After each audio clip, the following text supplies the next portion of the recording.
Hi, my name is Sean Olson. In this video I'm going to show you how to use forest and wallworm together to populate your landscape for your source engine level. In this scene I have a landscape created with displacements, and on it I want to scatter a bunch of props. A bunch of trees. I want to add trees and bushes and shrubs and rocks. So what I first need to do is bring in some props from the game. To bring in props, we'll go to wallworm importers. We're going to use mass model fetch.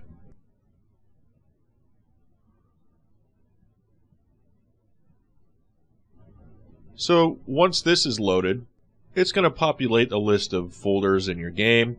So if you know where there's a bunch of props that you might want to bring in, you just browse for that folder, and I look for props foliage. I'm going to clear the current path up here. You just double click on any path to add it to the list, and you can double click on several paths to get models from all of them. I'm just going to get them from this path, so I'm going to get basically all the plants in that folder. Next, I'm going to set what layer it's going to go into, and I'm just going to keep it on imported props. And I'm going to turn off this warning because I know it's going to be more than 32. And it's going to take a minute here, and what it's going to do is just bring in all the props that it finds in that folder. As you can see at the bottom, it says 102 props. So I'm going to pause this. So now that it's done, we have this giant list of plants that are in the scene. All of those that are missing materials, for whatever reason, I'm just going to delete those. I'll bring these over closer to what I'm working on here. This giant tree, that's probably too big for us.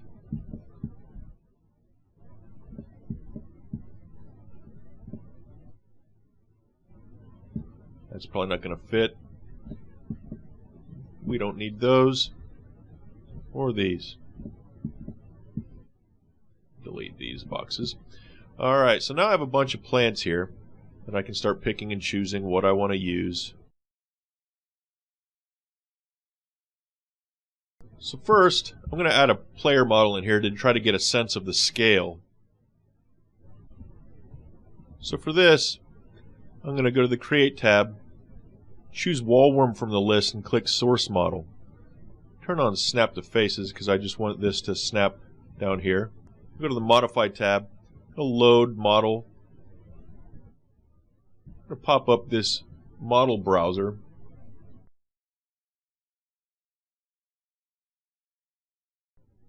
We'll bring in this model.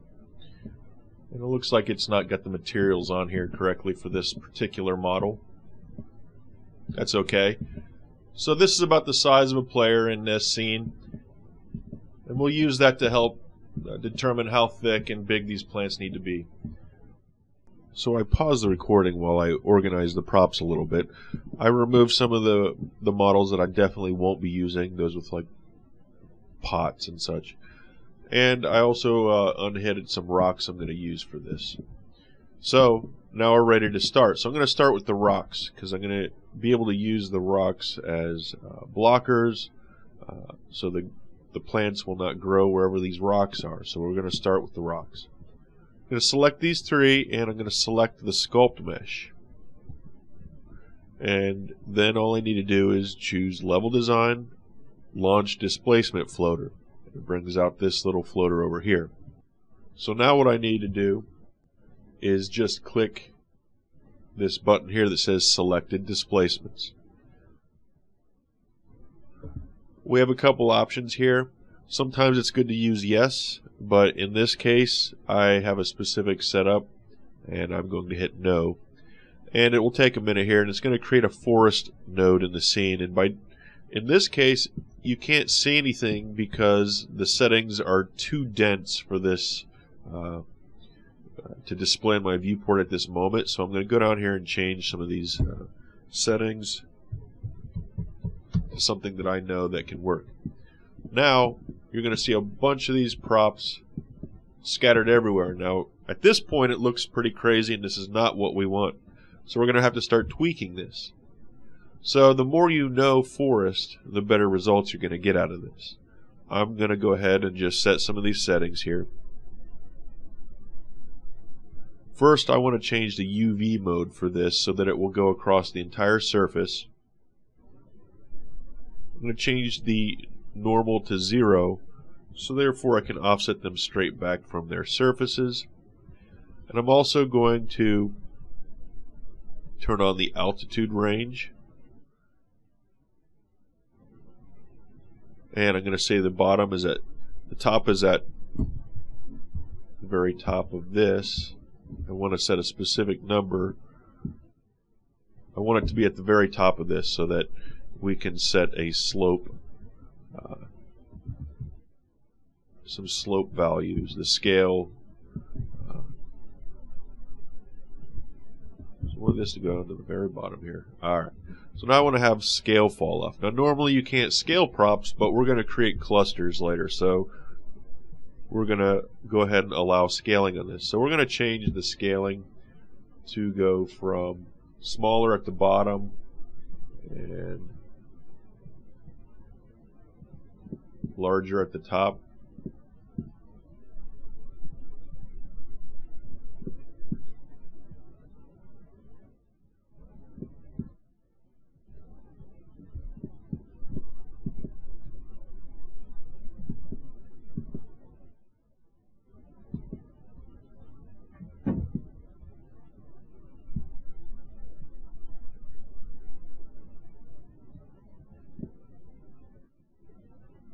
Alright, so now what we're going to do is I want these to be in the surfaces a little bit more. So I'm going to select all three of these props in the list here. I'm going to change their Z offset. We're going to go down so that they're going down into the ground. So we're going to eventually cluster these and delete all the faces that are hidden. So we're only going to have models where the pieces are sticking out here.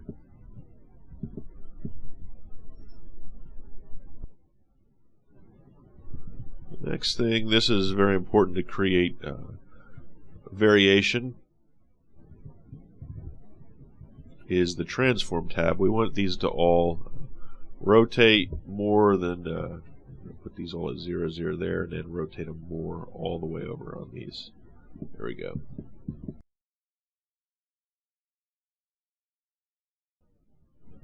And I'm actually going to change the density fall off here too. So I want them to be more dense at the bottom.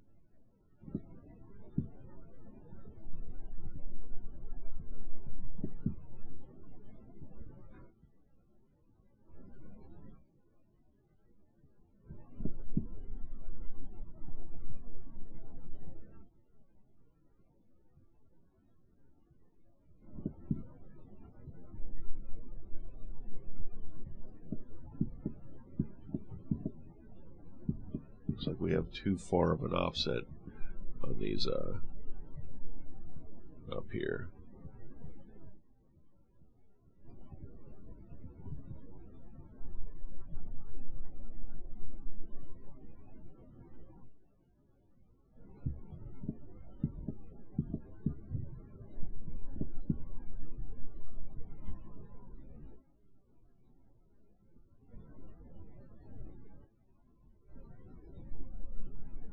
So towards the end, we may end up tweaking some of these specifically, but for the moment, we're just letting it scatter it based off of these rules.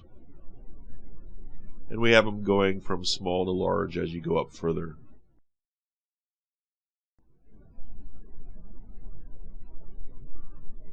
And those may be a little bit too large, but we'll deal with that later.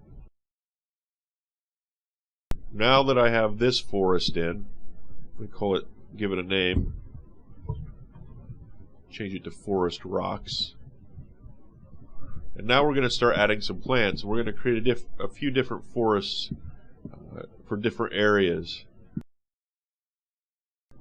We're going to add some darker plants all along down here, ferns and such, and then we're going to add a bunch of brush and trees up here. So for this one, what we'll do is select our ferns.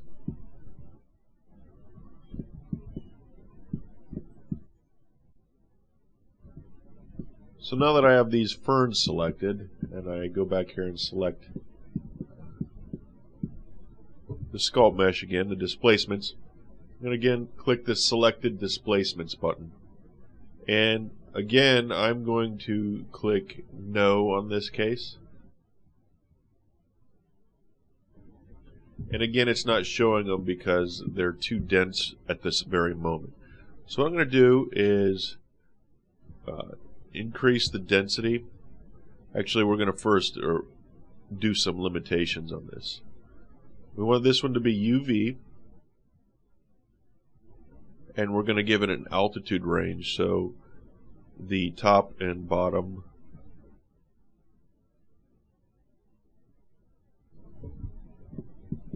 so these ferns will be going down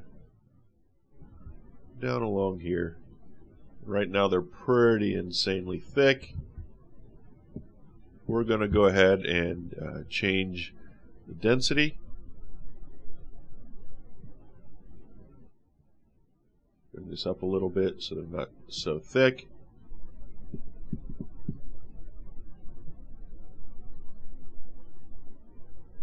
And again, we're going to bring this altitude range down so it can go down into our canyon here.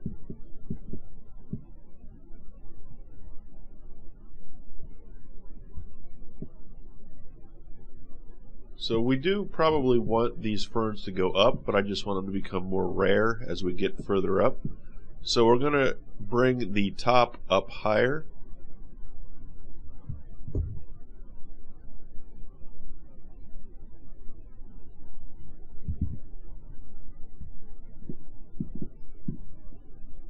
Let's go to 28. And maybe even higher than that. Let's go to 384. And it's not showing these because, again, our density got too much based off of my display settings. So I'm going to actually, for the moment, change this to point cloud so it shows us like this for the moment.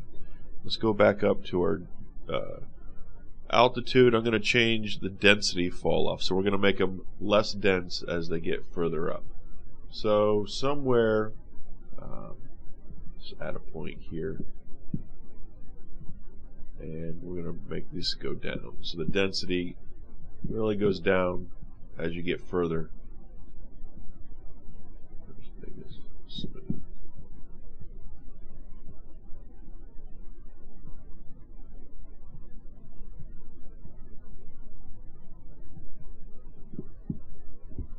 And we might be able to take this off of point cloud now to see this.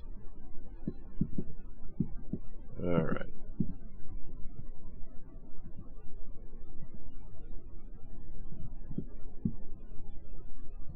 Let's go up. So look, he's really dense down at the bottom, and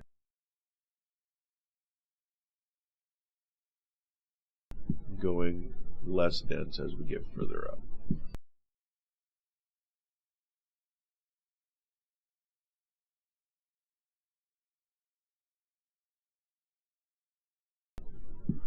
Now the next thing is we have to decide how we're going to distribute these down along these walls here. Should they all be facing up, or is it fine for them, this specific plant, to be facing out from the normal?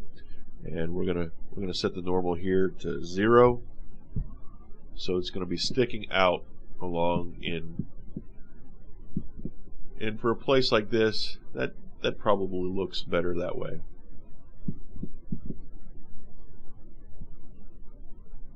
Now for our trees, we can't do that. We can only face up. Again, I still think it might be a little bit too intense up here, but for the moment I'm going to keep it like this.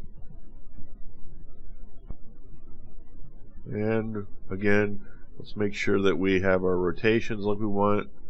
Those are fine. We're not going to scale any of these props. They're just going to be straight up models in the game. And I think that this might be good. You know what? We might actually add some fall off, not only in height but on the slope. We'll just see how this pans out here.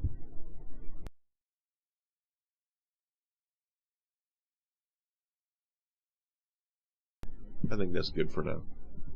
So now let's add some trees. We have to decide what kind of trees. Some of the bigger ones we'll probably just place individually, but I definitely want to have a bunch of these jungle palms. We're going to go ahead and just select all of these palms.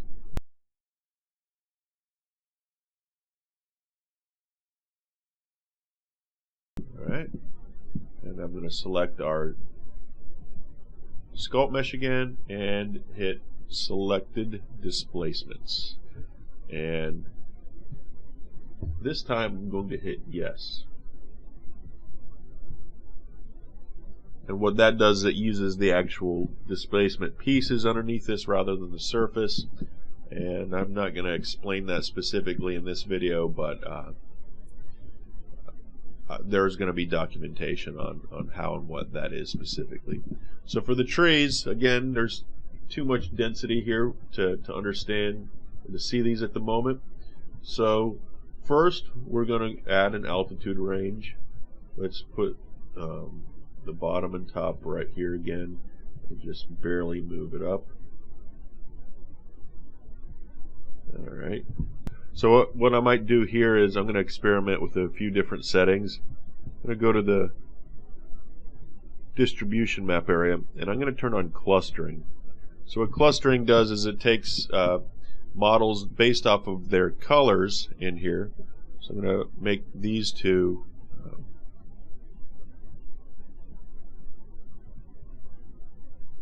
we'll give them green.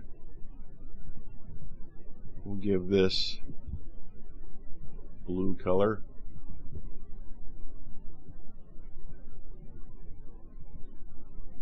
And what it's going to do is objects of the same color get clustered together. So this color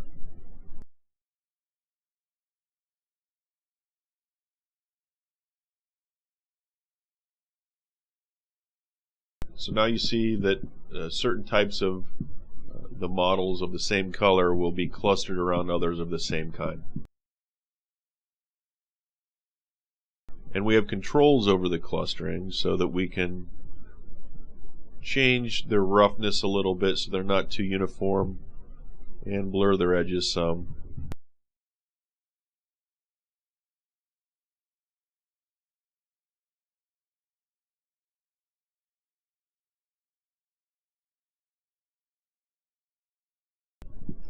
Another thing we want to do is we don't want the trees growing out of these rocks in particular. So we're going to add an exclusion area. So I'm going to click this, and then I'm going to select the forest rocks. And that means that none of these trees will be growing out of any of the rocks. Anytime there's a place where it would have, it will skip growing a tree there.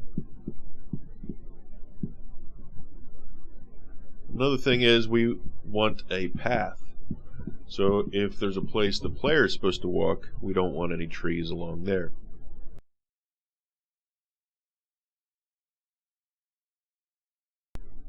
So what you can do is click the paintbrush and just draw an exclusion.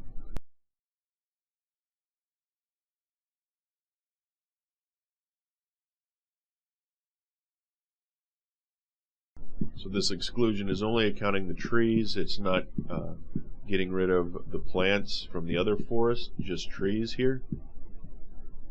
So we'll make sure that no trees will spawn along this path.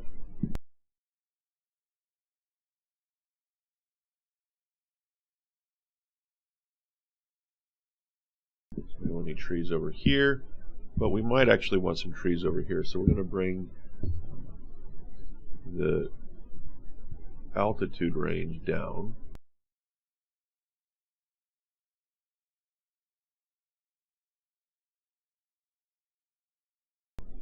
This is getting too thick, so we're going to have to change the density here in a minute. But I want to get some trees that actually go down here.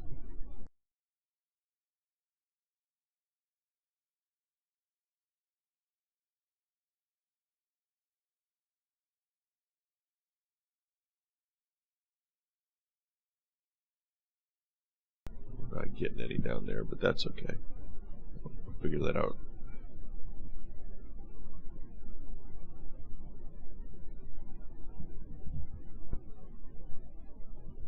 So these are too thick. Let's bring the density up, or down, I mean. Increasing the spacing. That might be good. And we'll go down here and be able to bring these trees down into the ravine a little bit more, but not down into there. So again, you see no trees spawn here because we have the exclusion area there. And if there's to be a walkway behind here, maybe we'll actually exclude that area too.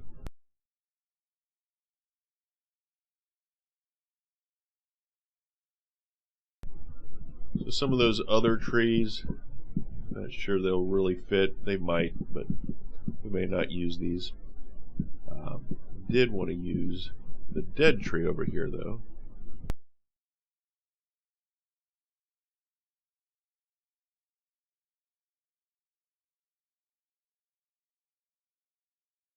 If you shift drag in placement mode, you can just make a copy of it.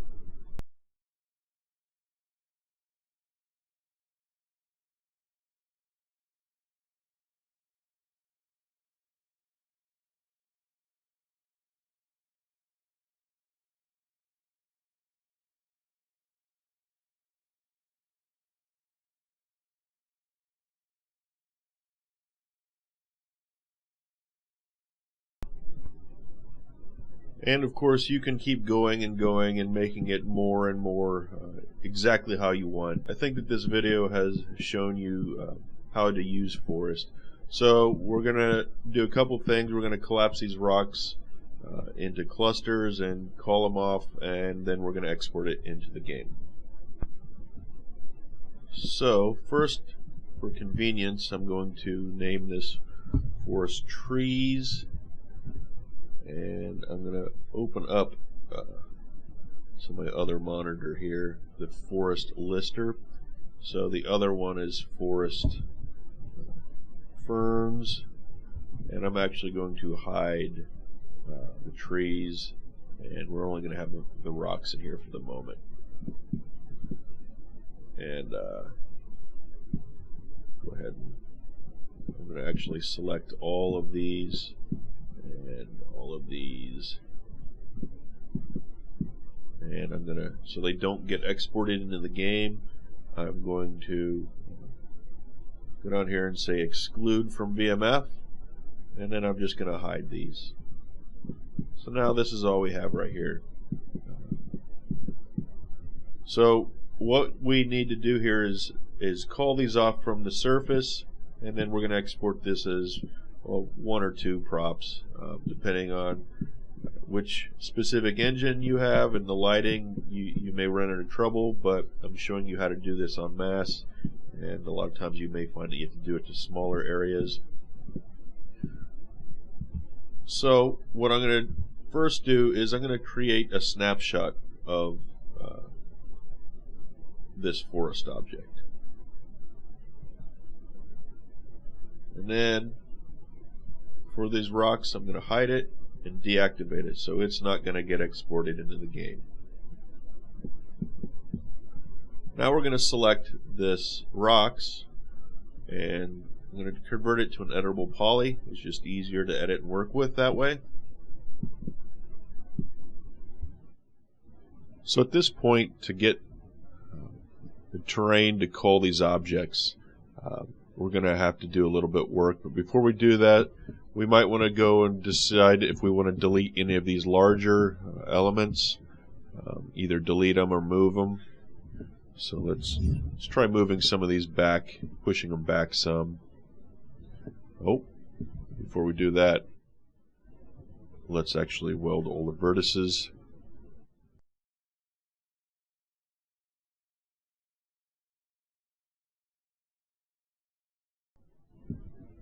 And right now it's just kind of going and see what from the player's view looks like it's kind of sticking out like a sore thumb.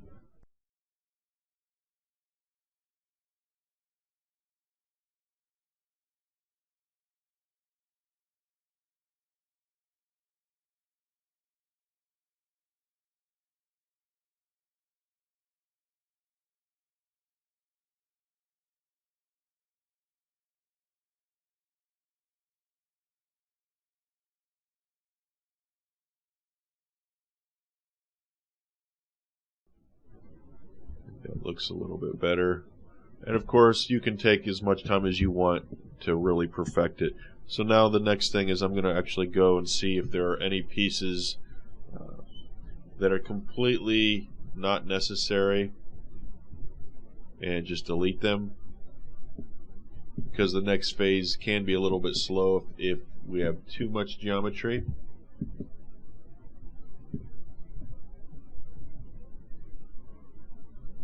So right now I'm looking for any props that are fully submerged.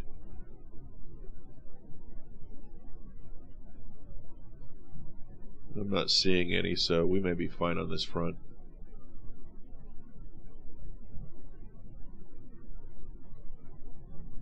Okay, we're good to go to the next phase. So the next thing we want to do is select our sculpt mesh here, and this step is important only because our landscape is not sealed. There are open borders, so we can't use it as a boolean by itself. What we have to do is create a snapshot of it. I have snapshotted that, and now I've got it selected, and I'm going to isolate it. Now it looks weird because the display channel changed. It's okay. I'm actually going to remove the material from this. So it's just like that. And now I'm going to convert it to an editable poly. I'm going to add a shell modifier to this to see if this will work for us the easiest way. Alright, so I'm going to have to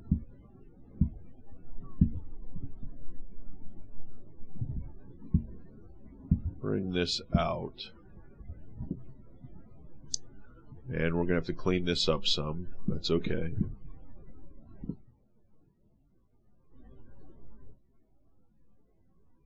Alright.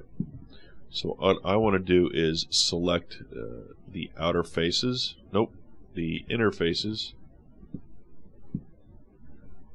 And I'm going to relax these.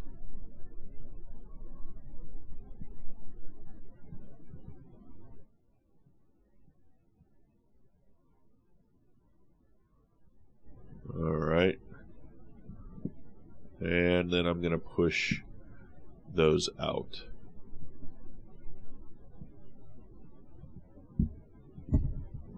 We need those to be outside the bounds of our entire model here.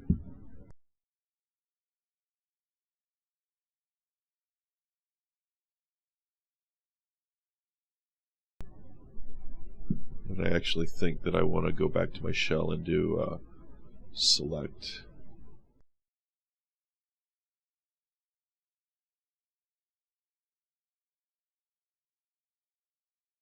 So I'm actually going to add a poly select to this, to that, and grow this to that level and push. Alright. Closer. It's really messy looking, but the whole purpose of this is to just make a solid object with no borders, and it has to cover the volume of any of the rocks around it and behind it. So let me go and relax this some more.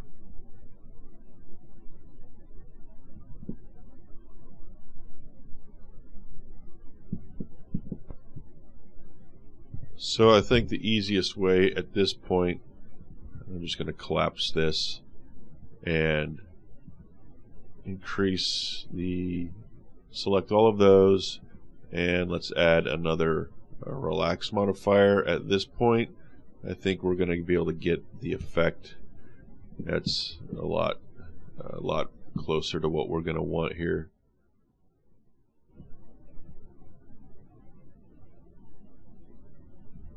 Yeah.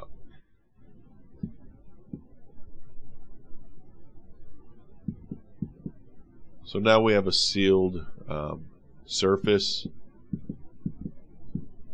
and convert this to an edible poly, and I'm actually just going to manually use the graphite tools to relax this out, for the reason being it will just make the booleans more likely to work well. And then I'm actually going to reduce the poly count of this backside. So let's just get this all cleaned up first.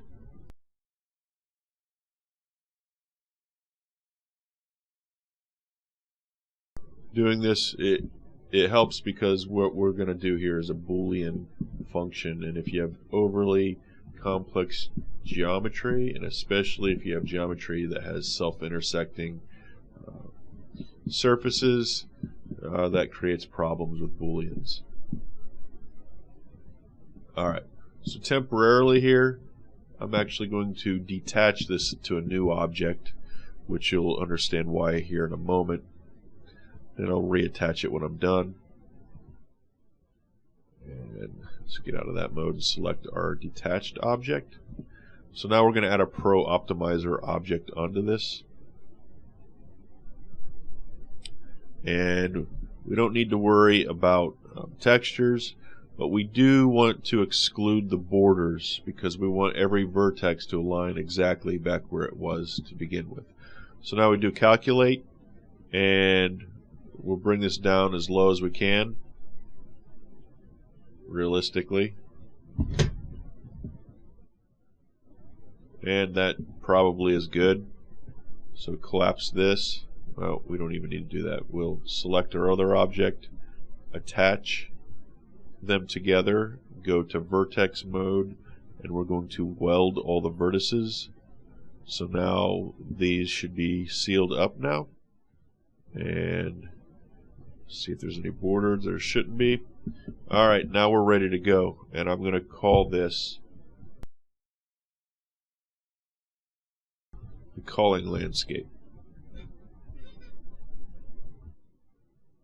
Alright, I'm going to unhide my land here. Okay. I'm actually going to hide the original landscape.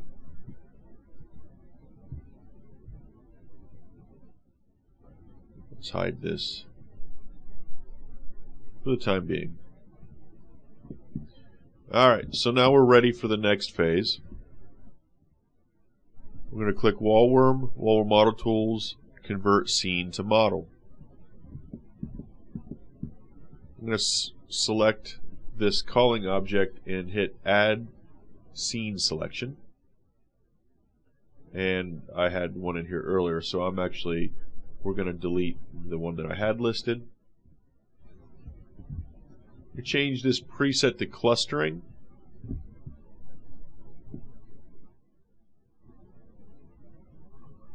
Okay. So we're going to do different chunks of these at a time. So let's start with just the top pieces all the way across. Now, normally you probably, this is because it's all one object. To make this easier, and I'm going to actually detach these to separate objects, each one. It will make it easier in the long run. Just delete those ones from this object. I'll delete this set from the object.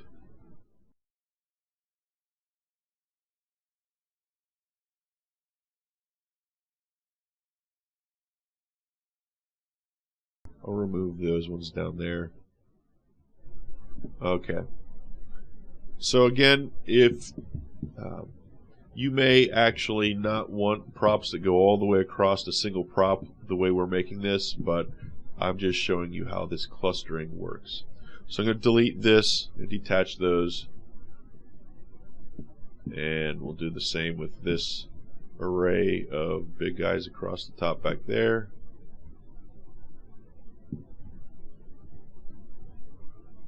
Attach those. Alright. And we'll do, I think, one more of all of these guys across this area. We'll detach those. And that's enough for now. So we'll end up with a few different props. So I'm going to select the top row back here. And I'm just going to hit do it. So I'd pause it there for a minute and let it go.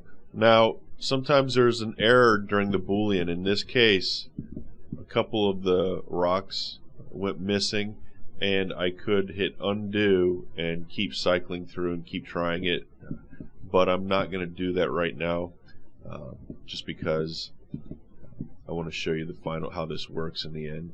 So anyway, I'm going to isolate this prop and show you what happened here.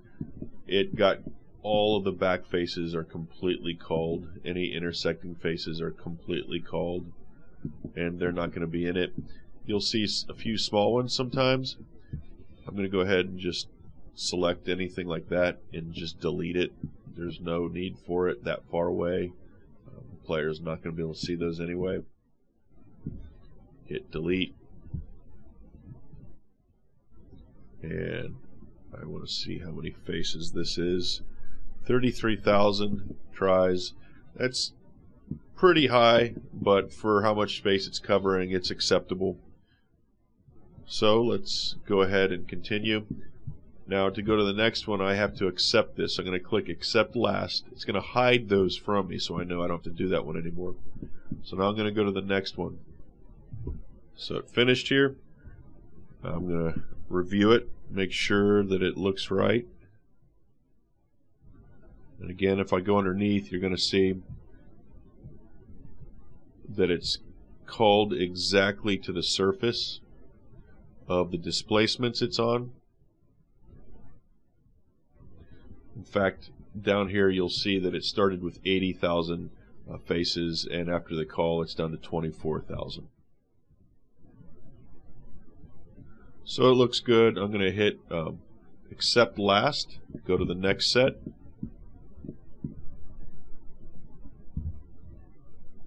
Click do it.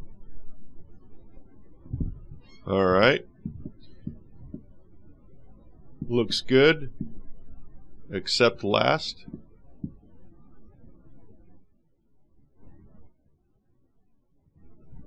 This bottom one here. Do it. I'm going to accept it. And we're going to go to the last one. Do it. Now I do have to point out that there are times when you click this and it fails, like it did earlier. It skipped a couple. Because of the way the Booleans work, the order that you select things will determine certain factors in it that can affect it. Now this is just one object at a time, but I could have actually selected multiple when I hit do it. If you hit undo and go to the next set, if you hit undo then hit do again, it actually reorders them just to try a different combo, so you can keep on cycling. Alright, so this one looked good, so I'm going to accept it and save. Now this object, I'm going to hide it. I'm not going to delete it because I may end up needing it again in the future. So let's unhide our models here. So we have collapsed props. These are all hidden. I'm going to open the meshes, unhide the meshes here. Again, you see all of the back faces are gone. So let me select these and turn on back face call so you can see that. All of the faces that were behind or hidden inside of each other, they're just gone. So that cut out a ton of geometry that doesn't need to be doesn't need to be there. And I'm going to unhide the Wallworm model tool helpers because it created these when it made the model. And I'm going to unhide the sculpt mesh again. Now another thing is, had I compiled this model with the rocks with hulls, this clustering would also have brought in their hulls when it created these. I'm not sure that those were made, but that's okay. So now I need to export these Wallworm model tool helpers, and since I have nothing selected and I just want to export all of them, I can go to Exporters and export WMT to source models. It asks me if I want to do them all. Yes. So because these are, one of them was 33,000 tries, another one, all of these are, you know, fairly large poly for a model, but that's okay for the size. But because they're so high poly, each one will take several seconds to export. Alright, so this one has too many vertices, so I'm going to have to reduce some of these. That's okay, but we'll go through and see which ones will pass, and if none of them pass, then we'll have to do some extra work here. So that one worked. Alright, it exported 5, but a couple of them failed, so we need to find out which ones those were. And unfortunately, I have the compiler set to close the windows after they're compiled, so we'll have to go look at their folder. So I'm going to open up the QC, the model source folder.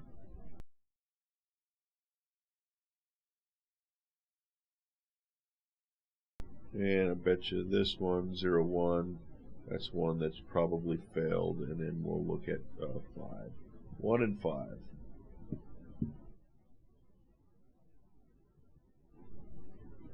Alright, so I'm going to select this one and isolate it.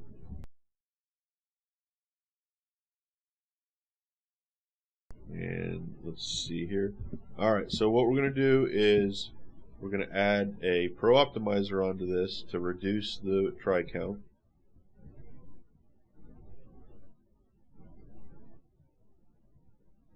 This time we got to make sure we keep the textures, and we want to keep the UV boundaries. We don't want any of those actually moving. We just want to remove a bunch of the vertices. So I'm going to hit calculate here. It's going to take a second because it's got a lot of polys. So it's at 40,000 faces here. So we're going to see, we need to keep an eye on it. We again said exclude borders, and we did that so that the culling will be exactly against the contour of the displacement, and we don't want those to move. So let's bring these down and see how far we can get without really affecting how it looks from the player's kind of point of view.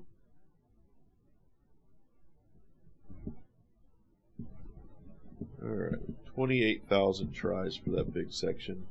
That's probably okay. So we're going to unisolate, and I'm going to select this helper, and over here I'm just going to hit export QC and model. Hopefully this time it will compile correctly.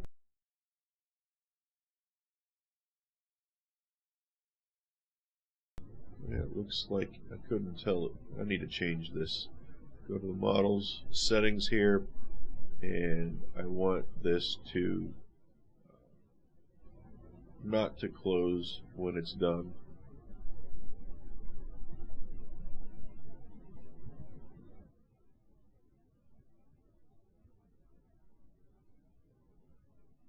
So here you can see that it still has too many verts. We have to cut it up.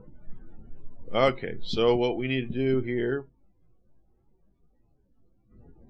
is we'll actually delete, well, keep this over here with this side, and we're just going to remove half, so we convert this to an editable poly, and all of the ones over on this side will attach to their own separate model.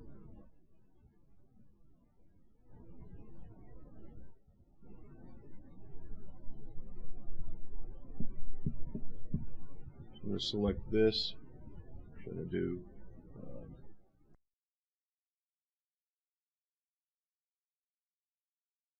get the name of this.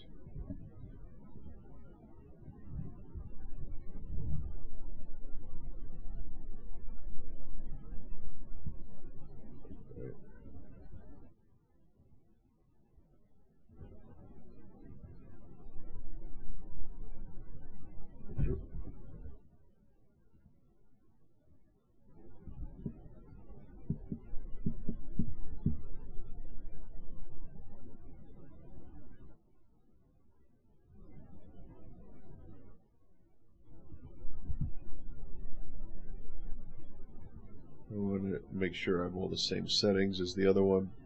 So, fortunately, I think I have these going to a folder called delete. That's okay. I'll just keep it in here. Export.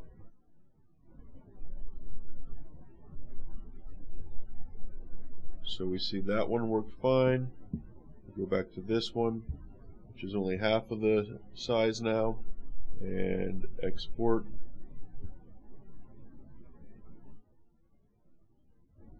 Alright, that time that one went fine. So I want to open up the directory where those props are at and just make sure which ones. So 1 worked, 10 worked, 5, 3, 2, looks like 4 failed.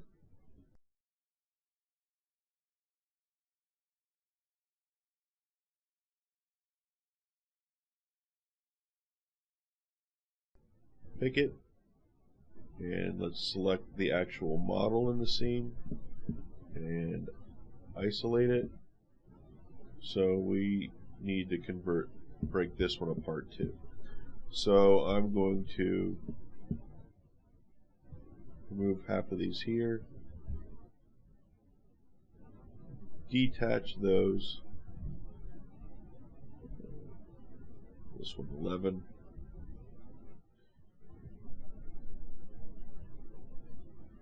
So pick that one, and it will be 11. We'll export this one. Alright, that worked. Now let's export 4.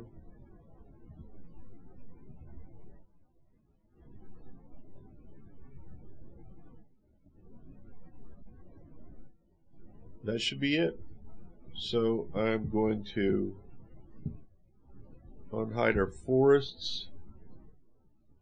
Bring up this. So we want ferns and the trees. So we're going to actually export these as individuals. So they're all going to be individual props, but all of the rocks around are going to be just 5 distinct separate props. Now we could use the clustering tool also with these plants in here as well, but I'm not going to do that for this specific video. Save this.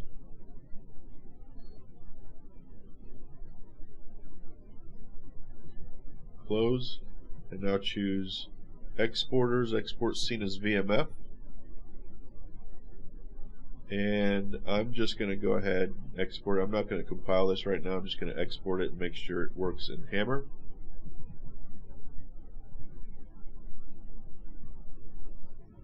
So it exported. It took 30 seconds, and I'm going to open the scene in Hammer.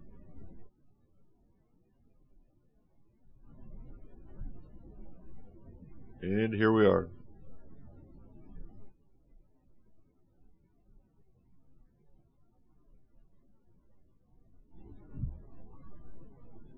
And again, you can see if I select a prop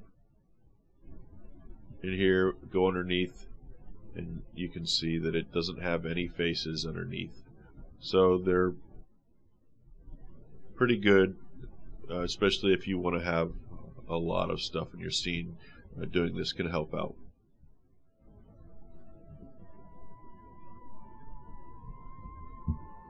Again, my name is Sean Olson. You can always learn more about me at my website, seanolson.net, and you can always get the latest version of any of the wallworm tools at wallworm.com. Hopefully this has been educational and inspirational for you, and I look forward to seeing what you do with it. Thank you, and have a good day.